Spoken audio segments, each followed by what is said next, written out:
Bismillahirrahmanirrahim. Assalamualaikum dan salam sejahtera. Apa khabar semua?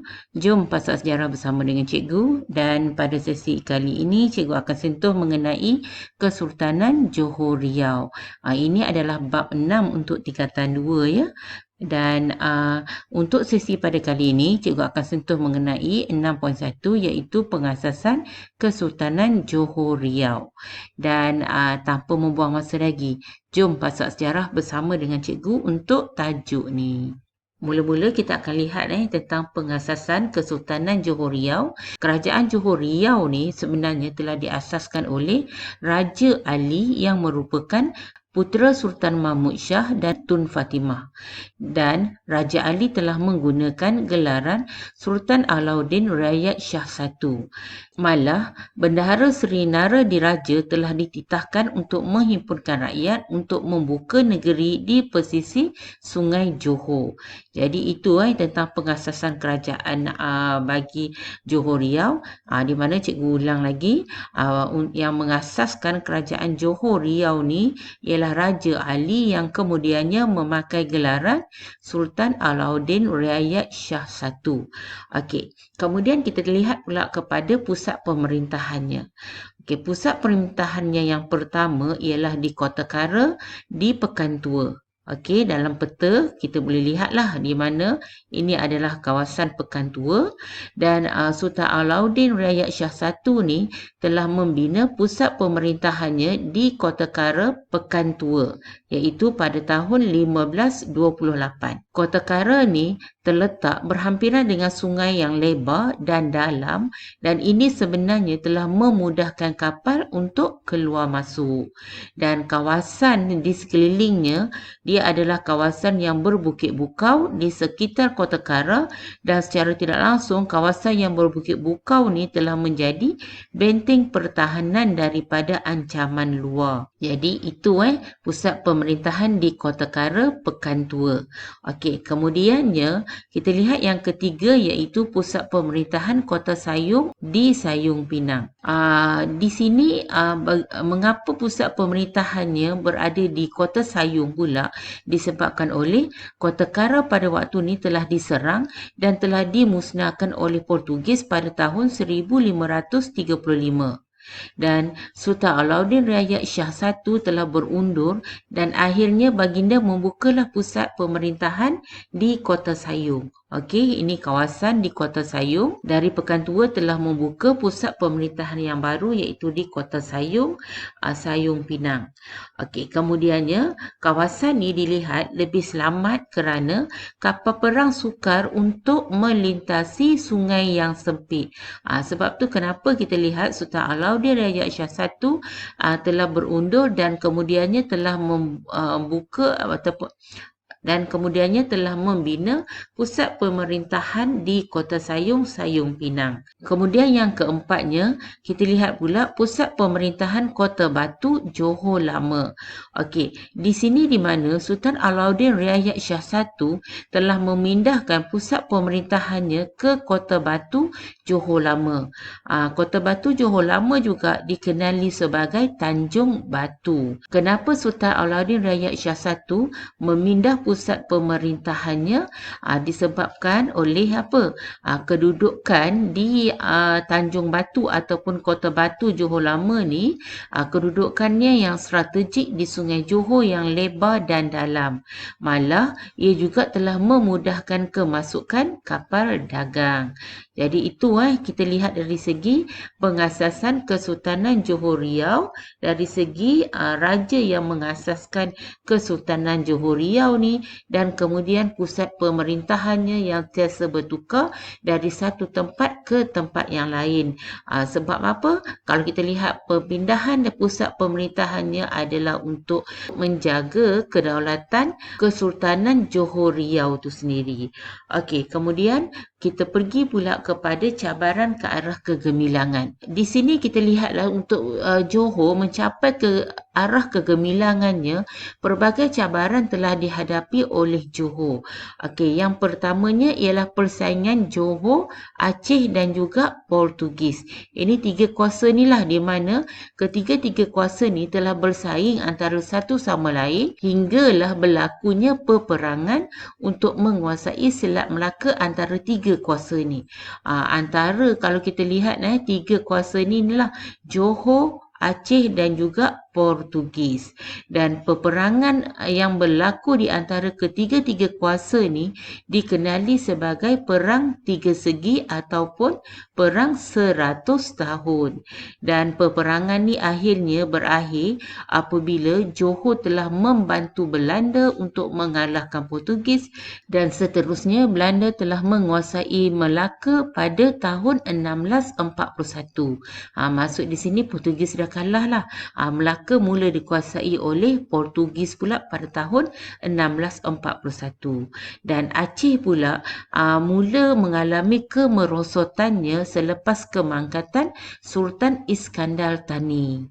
Okey, jadi kita lihatlah sepintas lalu ni bagaimana berlakunya peperangan antara Johor, Aceh dan juga Portugis. Jom kita lihat pada rajah di sebelah sekejap. Kita lihat bagaimana peperangan antara tiga kuasa ni, apa sebab yang menyebabkan ketiga kuasa ni berperang antara satu sama lain. Okey, yang pertama kita lihat dahulu kepada Johor. Okey, Johor telah menyerang Portugis di Melaka. Sebab apa Johor serang Portugis? Sebab Johor hendak merampas semula Melaka. Kita tahu di mana Kesultanan Johor Riau ni sebenarnya adalah keturunan daripada Kesultanan Melayu Melaka, di mana apabila Portugis telah menawan Melaka, Sultan Melaka telah berundur ke Johor. Kemudian kita lihat pula Portugis. Portugis pula menyerang Johor. Sebab apa Portugis menyerang Johor? Disebabkan oleh adanya pakatan antara Johor dan juga Aceh. Jadi sebab itulah Portugis menyerang Johor. Okey, itu antara Portugis dengan Johor. Kita lihat pula Aceh. Okey, Aceh ni telah menyerang Johor. Sebab mengapa Aceh menyerang Johor disebabkan oleh perdagangan Aceh tergugat dengan perkembangan Johor ni menyebabkan perdagangan Aceh tergugat. Sebab tu Aceh menyerang Johor. Selain daripada itu, Aceh juga telah menyerang Portugis di Melaka. Kerana bagi Aceh, Portugis ingin menguasai perdagangan Aceh. Sebab tu Aceh menyerang Portugis di Melaka. Jadi itu sedikit mengenai peperangan yang berlaku yang kita kenali sebagai Perang Tiga Segi ataupun Perang 100 Tahun sebab dia berlaku selama 100 tahun. Jadi itu tentang persaingan Johor, Aceh dan juga Portugis. Kemudian kita lihat pula kepada cabaran yang kedua iaitu Perang Johor Jambi. Di sini dilihat di mana Johor ingin menuntut wilayah tungkal daripada kerajaan Jambi. Dan disebabkan oleh tuntutan ini, krisis dan peperangan telah berlaku dari tahun 1659 hinggalah 1679. Dan Johor telah menyerang Jambi pada Jun 1679 dan hasil daripada serangan ini telah menyebabkan Jambi kalah dan akhirnya disebabkan tewas ni akhirnya Jambi pun tunduklah di bawah Kesultanan Johor Riau dan Johor Riau pada waktu ni berpusat di Riau. Jadi peta di sebelah menunjukkanlah di mana ini adalah kerajaan Johor Riau di mana pusat pemerintahannya adalah di Riau dan ini adalah wilayah tungkal yang berada dalam kerajaan Jambi. Dan kita tahulah nanti Jambi nanti akan tunduk di bawah kekuasaan Johor Riau. Okey, itu yang ketiga, Perang Johor Jambi. So sekarang kita lihat pula yang ketiga. Cabaran yang ketiga ialah konflik pembesar.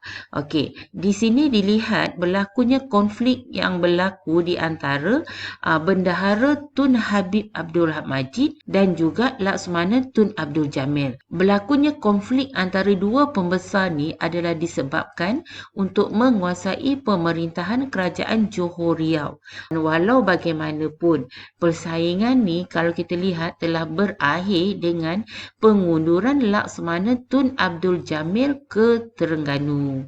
Malah, keturunan bendahara kembali berpengaruh dalam kerajaan Johor Riau selepas pengunduran Laksamana Tun Abdul Jamil ni lah.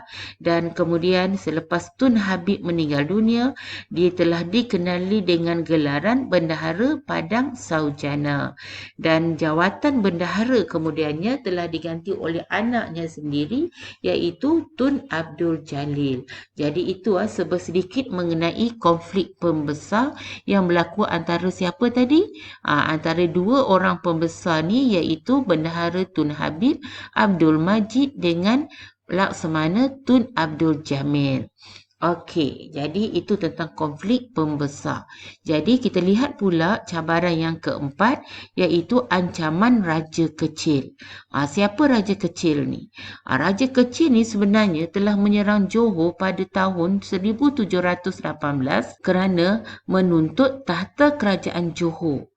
Di sini Raja Kecil ni telah mendakwa dirinya adalah putera Sultan Mahmud Shah I, dan selain daripada itu, Raja Kecil telah mengisytiharkan dirinya sebagai Sultan Johor dengan memakai gelaran Sultan Abdul Jalil Rahmat Shah. Dan di sini disebabkan oleh ancaman daripada Raja Kecil ni, menyebabkan Raja Sulaiman yang merupakan putera Sultan Abdul Jalil Riayat Shah yang keempat telah meminta bantuan Opu Bugis 5 bersaudara untuk mengusir Raja Kecil. Dan akhirnya kita lihat nanti hasil daripada bantuan daripada Opu Bugis 5 bersaudara ni telah menyebabkan Raja Kecil telah dikalahkan pada 4 Oktober 1722. Siapa Opu Bugis 5 bersaudara ni?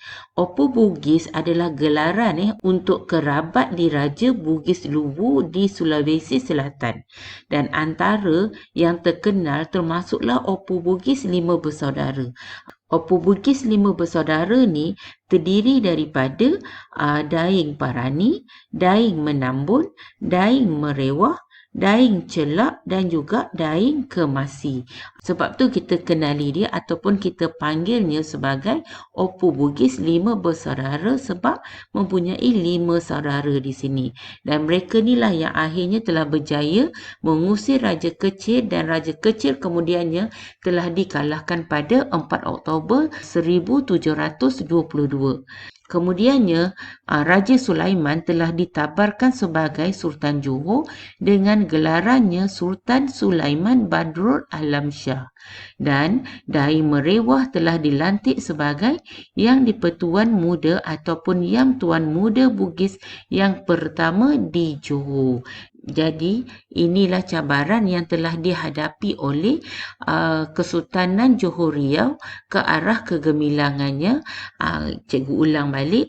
Yang pertamanya berlakunya persaingan antara Johor, Aceh dan juga Portugis. Dan yang keduanya ialah berlakunya Perang Johor Jambi, dan yang ketiga ialah konflik pembesar antara dua orang pembesar di Johor, iaitu Bendahara Tun Habib Abdul Majid dengan Laksamana Tun Abdul Jamil, dan yang akhir sekali adalah ancaman daripada Raja Kecil yang mendakwa dirinya merupakan putera Sultan Mahmud Shah I dan ingin menuntut tahta kerajaan Johor.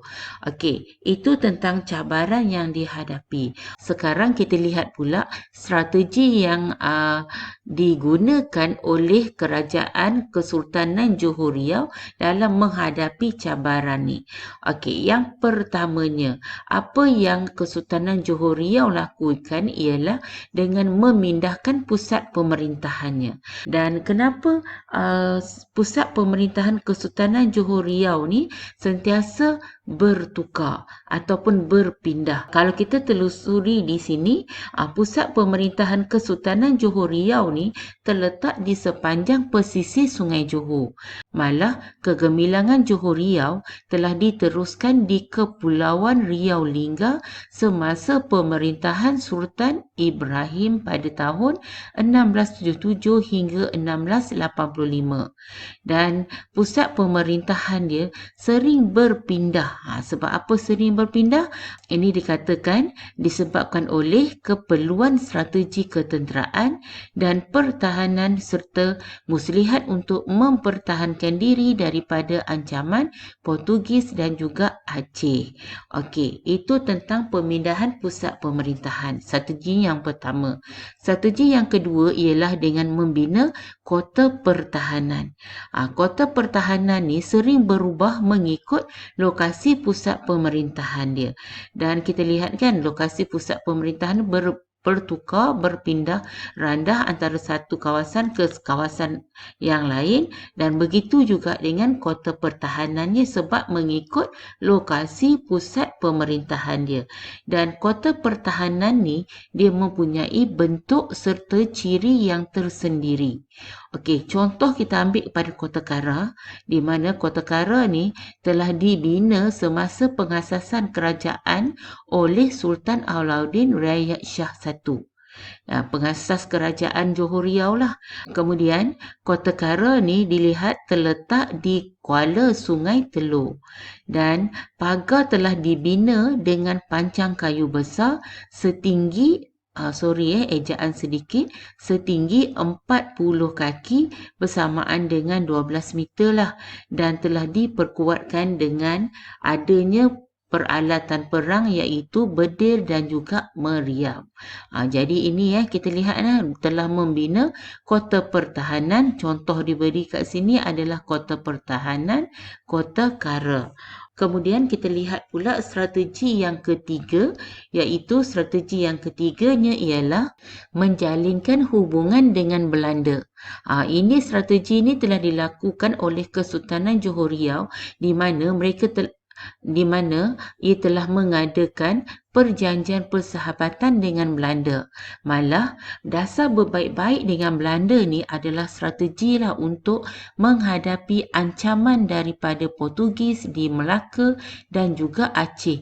Kita dah belajarkan tentang perang tiga segi kan. Jadi perang tiga segi yang berlaku antara Johor, Portugis dan Aceh memberi ancaman kepada Johor. Oleh sebab itulah Johor menjalinkan hubungan dengan Belanda. Hubungan Johor-Belanda ni bermula pada tahun 1602 apabila Belanda telah menawarkan bantuan kepada Sultan Alauddin Riayat Shah II untuk melindungi Johor daripada serangan Portugis dan Aceh. Kesannya, perjanjian Johor-Belanda telah ditandatangani pada 17 Mei 1606 antara Admiral Belanda iaitu Cornelis Metelief de Jonge dan Sultan Alauddin Riayat Shah II di atas kapal Belanda yang bernama Orange. Dan Belanda juga telah meminta bantuan Johor untuk menyerang Melaka. Dan di sini kita lihatlah di mana Johor telah membantu Belanda di dalam perang Belanda Portugis. Antara bantuan yang telah Johor hulurkan dalam membantu Belanda ialah yang pertamanya, Johor telah membantu dalam mengangkut peralatan perang. Yang keduanya ialah Johor juga turut membantu membuat tapak meriam. Yang ketiganya, Johor membantu menggali parit kubu. Yang keempat, Johor juga telah membantu menyekat musuh lari ke dalam hutan. Dan yang kelima, Johor telah menaikkan semangat tentera Belanda. Johor juga turut membantu Belanda dengan mengepung dan menyerang Portugis di Melaka sejak 2 Ogos 1640. Akibat daripada bantuan yang telah diberikan oleh Johor menyebabkan Portugis di Melaka telah berjaya ditewaskan oleh Belanda pada 1641. Jadi bermula tahun 1641, Melaka mula diperintah ataupun dikuasai oleh Belanda. Cikgu ulang balik antara strategi untuk menghadapi cabaran ni. Yang pertamanya ialah pemindahan pusat pemerintahan. Manakala yang keduanya ialah membina kota pertahanan dan yang ketiga ialah menjalinkan hubungan dengan Belanda. Jadi, apa yang cikgu dapat simpulkan daripada apa yang kita belajar pada hari ini ialah strategi dalam memindahkan pusat pemerintahan, membina kubu pertahanan dan juga mengadakan perjanjian persahabatan dengan Belanda sebenarnya adalah untuk mengekalkan kedaulatan dan kestabilan Kesultanan Johor Riau. Dan di sini kita boleh lihatlah kewibawaan pemerintahannya yang telah menggunakan pendekatan ini agar kedaulatan negara terjamin. Jadi itu yang dapat cikgu kongsikan bersama dengan kamu semua dan cikgu harap apa yang cikgu kongsikan dapat dimanfaatkan sebaik mungkin untuk kamu memahami dengan lebih lanjut lagi mengenai tajuk ini. Jadi semoga usaha yang kita usahakan bersama-sama ni diberkati dan kejayaan menjadi milik kita semua. Jangan lupa bersama lagi dengan cikgu pada sesi-sesi yang berikutnya. So, sekian dahulu pada hari ini. Jumpa lagi dalam video yang berikutnya. Bye.